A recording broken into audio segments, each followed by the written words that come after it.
स्वागत करता हूँ।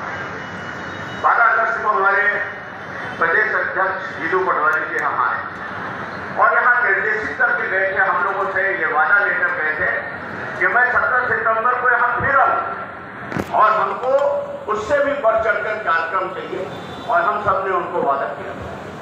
हमारे जिलाध्यक्ष जी राजेंद्र शर्मा जी ने पिछले 1 महीने में पूरे ब्लॉक अध्यक्षों की हर ब्लॉक में जाकर एक ब्लॉक में एक मंडल में जाकर बैठक की, एक कार्यकर्ता को वो किया और जिस तरह से संगठन ने पैदल होकर के पूरी ताकत के साथ काम किया, अगर इसी दिलचस्पी से हम आगे बढ़ते रहे तो निश्चित रूप से हमारी कांग्रेस पार्टी को आने वाले चुनाव में कभी भी मात नहीं खानी पड़ेगी।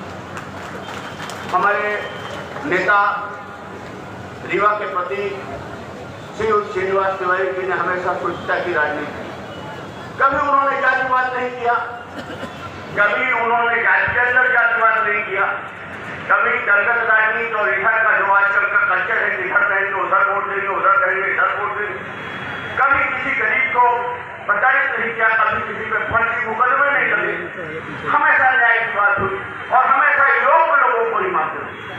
और आज उन्हीं के स्कूल से निकले हुए बहुत सारे लोग हैं जो आज कोई भारतीय जनता पार्टी में स्थापित, कोई अपने आप को विकास पुरुष कर रहे हैं, कोई क्योंकि आज समय उनके साथ है तो कोई अपने पिता की प्रतिमा लगवा रहे हैं, कोई कुछ कर रहे हैं, पदों का दुरुपयोग कर रहे हैं और उनके जो क्रियाकलाप है वो उनकी स्वच्छता से एकदम हट कर रहे हैं।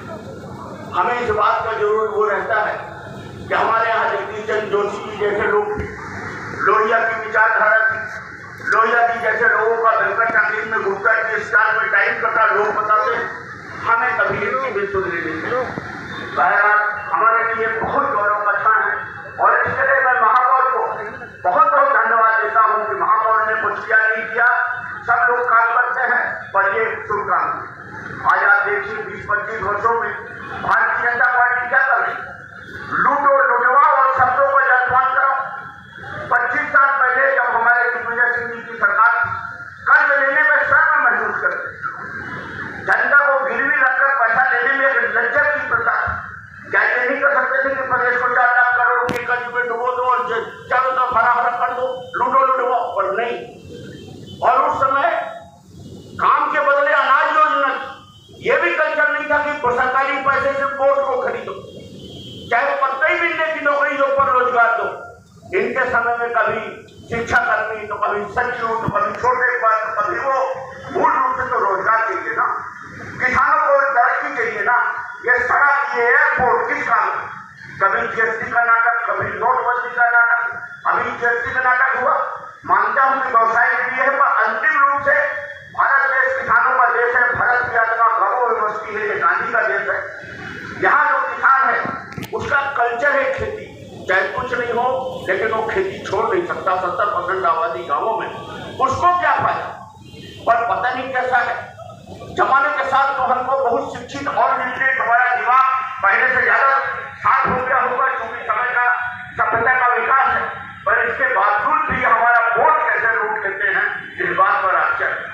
वोट चोरी को हमारे राहुल गांधी ने किया, इनकी ईवीएम की चोरी, इनकी वोट चोरी, इनकी वोटर लिस्ट, अभी ये यहाँ भी करने वाले, अब ये मध्य प्रदेश में भी ला रहे हैं। कुल मिलाकर अभी ये जो करने जा रहे हैं, एक देश एक चुनाव, तो ये मतलब हर बार तमाशा करते रहना और हम लोगों केवल एक उम्मीद की एक दिन देश जागेगा। अरे हम क्या करेंगे देश जगा के जब हम इस दुनिया में रहेंगे ही नहीं, हम कुछ देख ही नहीं पाएंगे। हमारे राहुल भैया हमारे नेता हैं, उनके मार्गदर्शन में मैं यहाँ तक हूँ, हमेशा उन्होंने यहाँ के सुख सुख में हमेशा साथ दिया है, उनको हमने अपना नेता माना है और इस बात को हम गर्व से भी कहते हैं। हम सब मिलकर जिस तरह से हम बढ़ रहे हैं, जैसे इसी तरह से ये कार्यक्रम हुआ, सबने मिलजुल कर किया। मैं केवल एक ही अनुरोध करता हूँ, इसी दिशा में हम सब आगे बढ़े। सबको धन्यवाद, नमस्कार, जय हिंद।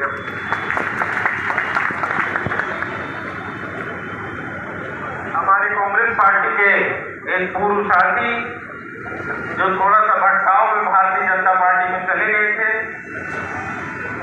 चंचल द्विवेदी जी, वो अपने साथियों के साथ पुनः कांग्रेस पार्टी की सदस्यता प्रदेश अध्यक्ष जी के द्वारा लेना चाहते हैं।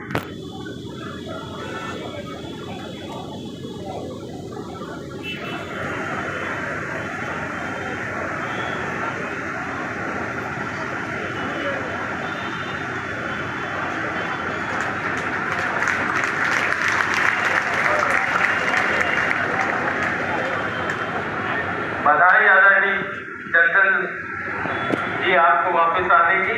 और अब मैं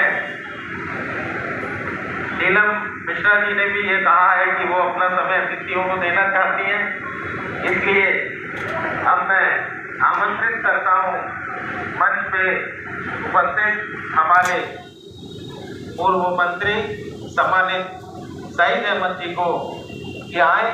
वो हमेशा इस कार्यक्रम में आया करते थे, हम उनको आमंत्रित करते हैं और सम्मानित मंच के साथ अपना उद्बोधन